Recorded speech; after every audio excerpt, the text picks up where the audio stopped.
प्रिय मित्रों, आप सभी को सादर प्रणाम। और प्रिय विद्यार्थियों, आप सभी को बहुत सारा आशीर्वाद। विद्यार्थियों, मैं doctor Dharmendra Kumar Tripathi, assistant professor भूगोल विषय, किसान पीजी कॉलेज बहराइच उत्तर प्रदेश, अपने यूट्यूब चैनल डॉक्टर धर्मेंद्र के त्रिपाठी के माध्यम से आप सभी का स्वागत करता हूं। प्रिय विद्यार्थियों, आज मैं 20 मिनट में ज्वालामुखी के बारे में आपको पूरी जानकारी देने का प्रयास करूंगा, क्योंकि ये 20 मिनट आपके लिए बहुत ही महत्वपूर्ण होने वाले हैं। ये 20 मिनट आपके लिए बहुत महत्वपूर्ण होने वाले हैं। इसमें ज्वालामुखी के बारे में सामान्य परिचय और ज्वालामुखी उद्गार के जो मुख्य कारण हैं, उन कारणों को मैं बताने का प्रयास करूंगा, जिससे यह आपके स्मृति को और मजबूत करेगा। और इस वीडियो को 1, 2, 3 बार देखने से आपकी जानकारी को भी और मजबूती प्रदान करेगा। विद्यार्थियों, ये video UPSC, SSC, railway, PCS, net, geography net और बैंकिंग के लिए विद्यार्थियों के लिए बहुत महत्वपूर्ण होने जा रहा है। विद्यार्थियों, तो आइए बिना समय गंवाए बिल्कुल सरल और आसान भाषा में हम आपको ज्वालामुखी के बारे में बताने जा रहे हैं। विद्यार्थियों, ज्वालामुखी प्रायः एक गोल या कुछ गोल आकार का छिद्र होता है। ज्वालामुखी एक गोल या कुछ गोल आकार का छिद्र अथवा खुला भाग होता है, जिसमें से पृथ्वी के अंदर से तप्त भूगर्भ में गैस, तरल लावा, जल व अनेक प्रकार के चट्टानों के टुकड़े युक्त गर्म पदार्थ बाहर निकलते हैं। विद्यार्थियों, दूसरे शब्दों में कह सकते हैं कि पृथ्वी की आंतरिक शक्तियों में भूकंप की भांति ज्वालामुखी क्रिया की घटना भी इतनी आकस्मिक और शीघ्र होती है। ज्वालामुखी की क्रिया इतनी आकस्मिक और शीघ्र होती है कि उसका पृथ्वी की सतह पर तत्काल विनाशकारी प्रभाव दिखाई देने लगता है। कि इस ज्वालामुखी क्रिया का तत्कालीन प्रभाव धरातल पर विनाशकारी दिखाई देने लगता है। प्रकृति के इस भयावह रूप को प्राचीन काल में मानव दैवीय प्रकोप मानकर पूजा करता आया है। इसको जो है प्राचीन मानव दैवीय प्रकोप, ज्वालामुखी और भूकंप की क्रिया को मानता था, तो उसके बाद पूजा करता आया है। मोटे तौर पर अगर देखा जाए विद्यार्थियों, तो मोटे तौर पर पृथ्वी के आंतरिक भाग में दहकते हुए पदार्थ किसी दरार या छिद्र विशेष से निकलते हैं, उसको ज्वालामुखी या वोल्केनो कहते हैं। जिससे वो पदार्थ, तरल पदार्थ, गैस, टूटे हुए चट्टान, मैग्मा, वो सब निकलते हैं जिस छिद्र से, उसको ज्वालामुखी या वोल्केनो कहते हैं। एवं उससे बनने वाली आकृति को पहाड़ को ज्वालामुखी शंकु, उससे बनने वाले आकृति को ज्वालामुखी शंकु कहा जाता है। ज्वालामुखी में अगर देखा जाए तो ज्वालामुखी में लावा, शिलाखंड, अनेक प्रकार की जलती हुई गैसें, राख व भारी मात्रा में जलवाष्प तेजी से बाहर निकलता है छिद्र से। उस छिद्र से जल्दी बाहर निकलता है, ऐसे सभी पदार्थ जिन विशेष घटनाओं ऐसे सभी पदार्थ जिन विशेष घटनाओं के अधीन भूगर्भ में भूतल की ओर आते हैं, उन सबको ज्वालामुखी क्रिया कहते हैं। उन सबको विद्यार्थियों ज्वालामुखी क्रिया कहा जाता है। उलरिज और मॉर्गन महोदय ने उलरिज और मॉर्गन महोदय के अनुसार अगर देखा जाए तो ज्वालामुखी वो क्रिया है, उलरिज और मॉर्गन महोदय के अनुसार प्रिय विद्यार्थियों अगर देखा जाए तो ज्वालामुखी वो क्रिया है जिसके अंतर्गत भूगर्भ में गैस एवं लावा की उत्पत्ति से लेकर उनके धरातल पर प्रकट होने की समस्त क्रियाएं सम्मिलित होती हैं। वर्सेस्टर महोदय के अनुसार अगर देखा जाए वर्सेस्टर महोदय के अनुसार अगर देखा जाए तो ज्वालामुखी क्रिया में भूगर्भ के तप्त पदार्थ ज्वालामुखी क्रिया में भूगर्भ के तप्त पदार्थ के धरातल की ओर के पदार्थ धरातल की ओर आने की सभी क्रियाएं सम्मिलित होती हैं। ये क्रियाएं ज्वालामुखी क्रिया कहलाती हैं। इस प्रकार अगर देखा जाए तो ज्वालामुखी का प्रक्रम है। इस प्रकार अगर देखा जाए तो ज्वालामुखी वह प्रक्रम है जिसके द्वारा पृथ्वी के अंदर ज्वालामुखी वो प्रक्रम है जिसके द्वारा पृथ्वी के अंदर विद्यार्थियों पिघली हुई चट्टान या मैग्मा भूपटल पर या भूपृष्ठ पर आ जाता है। यह विज्ञान जिसके अंतर्गत ज्वालामुखी घटना का अध्ययन किया जाता है वो वल्केनोलॉजी या ज्वालामुखी विज्ञान के नाम से उसका संबोधन प्रिय विद्यार्थियों होता है। मैग्मा विद्यार्थियों मैग्मा वह पिघला हुआ शैल पदार्थ होता है। मैग्मा वह पिघला हुआ जो उसके छिद्र ज्वालामुखी के छिद्र से निकलता है मैग्मा वो एक पिघला हुआ शैल पदार्थ होता है जो परपटी की ठोस चट्टानों के नीचे पाया जाता है इसका तापमान बहुत अधिक होता है तथा जिसमें गैसें व अन्य पदार्थ की सतह पर आता है तो उससे मिली हुई गैसें जलवाष्प अलग निकलती हैं, तब उसे लावा कहते हैं। इस प्रकार मैग्मा गैसें वाष्प मिश्रित रूप है।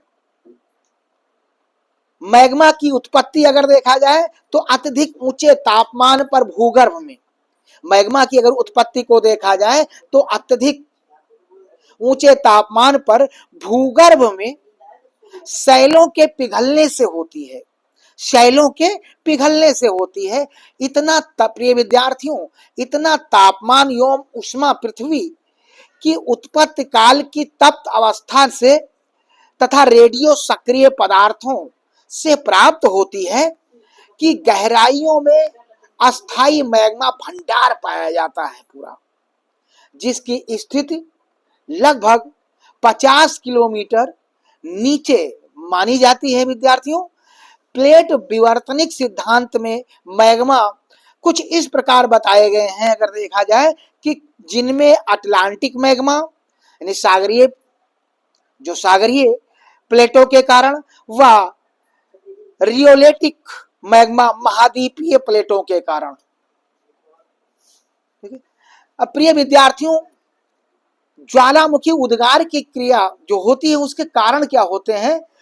ज्वालामुखी की संपूर्ण क्रिया भूगर्भ की स्थिति से संबंधित है। विद्यार्थियों ध्यान दें, यहाँ ज्वालामुखी की संपूर्ण क्रिया जो होती है यह भूगर्भ की स्थिति से संबंधित होती है। जब यह सक्रिय होती है तब भूमि के नीचे एवं सतह पर उथल पुथल मच जाती है। जब यह क्रिया सक्रिय हो जाती है तो भूमि के नीचे और ऊपर की क्रिया पर उथल पुथल मच जाती है। विद्यार्थियों यद्यपि इसकी तथ्यात्मक एवं सही जानकारी आज भी प्राप्त नहीं है, फिर भी अनेक सिद्धांतों के माध्यम से अनेक भूगर्भवेत्ताओं द्वारा अनेक वैज्ञानिकों के द्वारा विभिन्न माध्यमों से संभावित कारणों की जो है खोज की जा रही है। विद्यार्थियों संभावित कारणों की खोज की जा रही है। भूगर्भ में विकसित वे सभी परिस्थितियां जिनके कारण वो गैसें व जलवाष्प एकत्रित होकर भारी मात्रा में दबाव उत्पन्न करती हैं, इसमें सम्मिलित रहती हैं, वहां से दरारों या कमजोर मार्ग से होकर ऐसे पदार्थ पृथ्वी की ओर आने लगते हैं।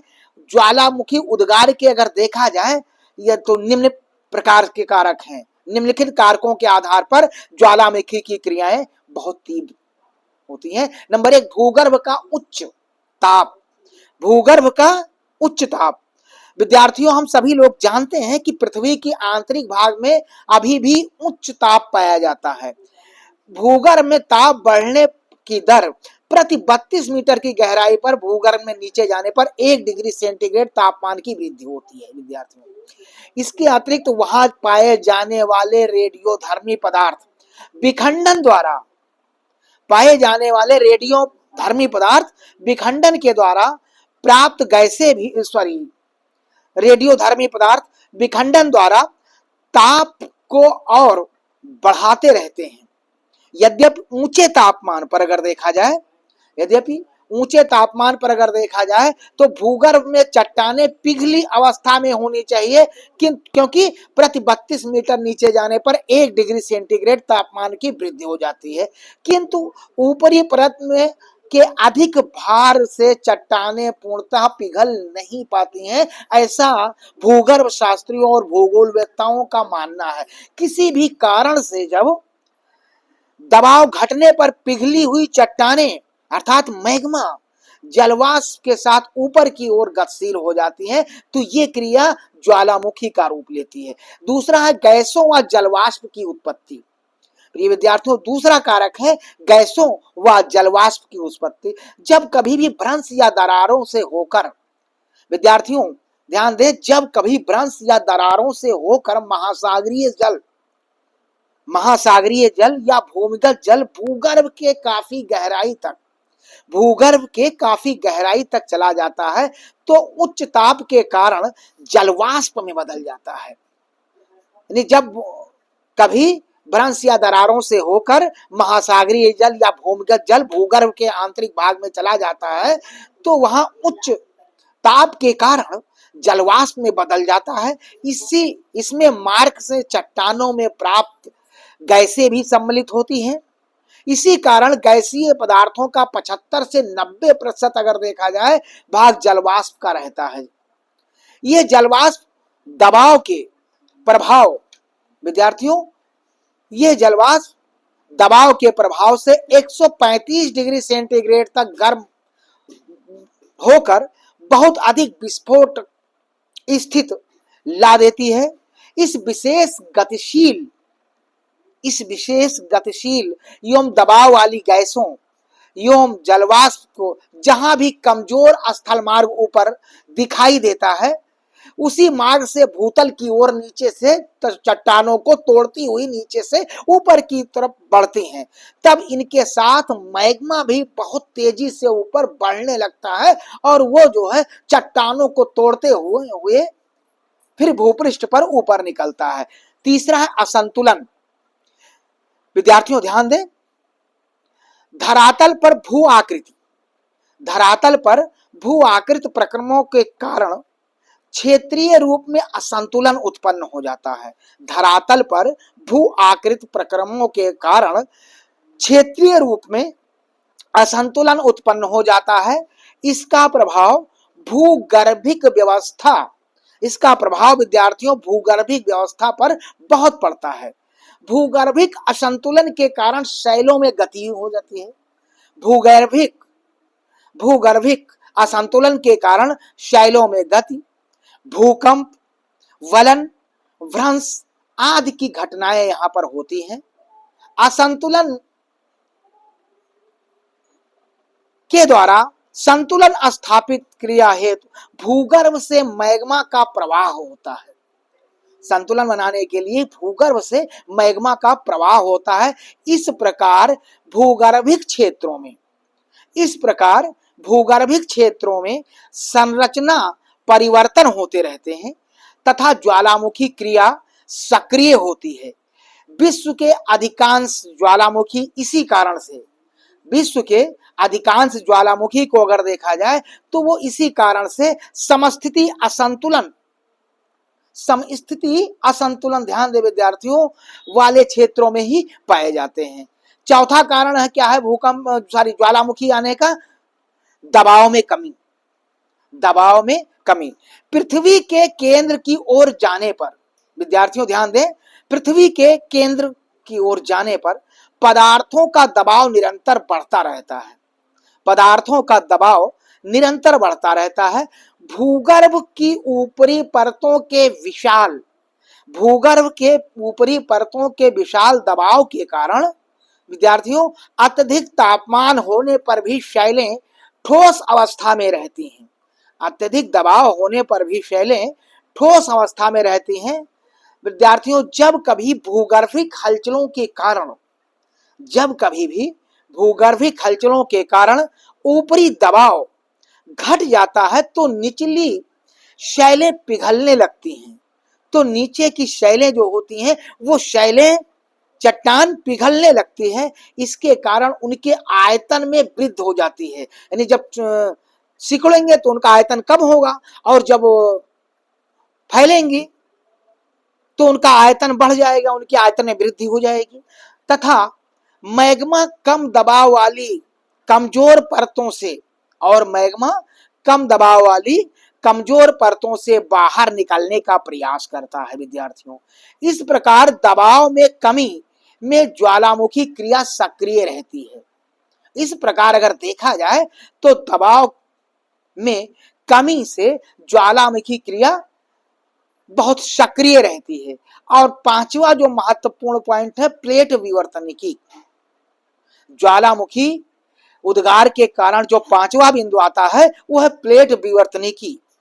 विद्यार्थियों जैसा कि हम सभी लोग जानते हैं कि प्लेट विवर्तनिक सिद्धांत के अनुसार अगर देखा जाए तो स्थल मंडल दृढ़ और कठोर चट्टानों से निर्मित है। प्लेट विवर्तनिक सिद्धांत के माध्यम से अगर देखा जाए तो स्थल मंडल कठोर और दृढ़ चट्टानों से निर्मित है, जिनके अपसारी तथा अभिसारी किनारों यानी दोनों किनारों पर के निकट ज्वालामुखी की क्रियाएं बहुत होती हैं। जब कोई दो प्लेट एक दूसरे की ओर, प्रिय विद्यार्थियों, बढ़ती है, जब कोई दो प्लेट एक दूसरे की क्रिया की तरफ बढ़ती है तो दोनों किनारों पर दबाव आ जाता है। तो जब बढ़ेगी तो निश्चित है कि दोनों सिराओं पर दबाव पड़ेगा। इसके फलस्वरूप कुछ अंशों के नीचे अगर देखा जाए तो मैंटिल आधा स्तर तक चला जाता है विद्यार्थियों, जो कि पिघलने लगता है। ये मैग्मा का रूप लेकर बाहर निकलने की राह पृथ्वी पर आ जाता है।